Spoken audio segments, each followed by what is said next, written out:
শীতের দিনে রুদ্র হচ্ছে ধুরা সাপের মতো। ধুরা সাপ যেরকম ফানা তুলে কামড় দেয় কিন্তু বিষ নাই, মানুষ মরে না, ঠিক তেমনি শীতের দিনে রুদ্র ঠিকই সূর্য উঠে, রুদ্র ছড়ায়, কিন্তু রৌদ্রের তাপ নাই, শরীর গরম হয় না। আবার পুষমায়া শীতের সকালে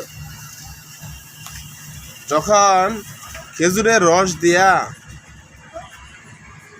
আমরা পিঠা খাই, বাপা পিঠা, ওই যে গুল গুল করে বানায় যে গুড়া পিঠা, আমার বাসায় গ্রাম্য ভাষায় বলে গুড়া পিঠা, খেজুরের রস দিয়ে খাইলে এত মজা লাগে, মজারে মজা, স্বাদে স্বাদ, এ যেন জীবনের সেরা স্বাদ।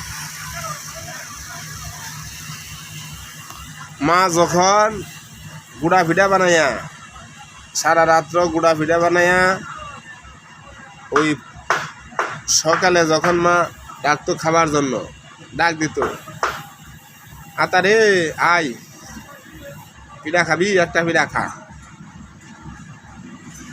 তখন যাইতাম বাড়ির মাঝখানে উঠুন, উড়ানের মাঝখানে পিঠার মধ্যে বইয়া গুড়া পিঠা আর খেজুরের রস ভাঙ্গা ভাঙ্গা খাইতাম। আহা, সেই দিন কই গেল রে, সেই দিন কই গেল, সেই দিন নাই, আবার সেই দিন আছে, সেই শুক্রবার, সেই রবিবার, সেই শনিবার, সেই মঙ্গলবার, সেই বুধবার আছে, কিন্তু সেই স্বাদ আর না।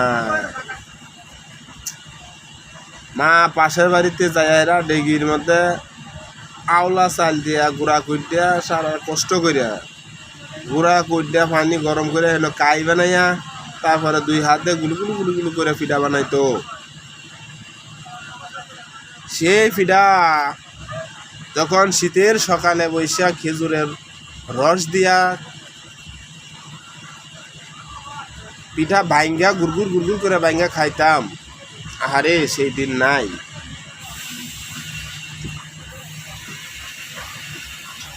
আসলে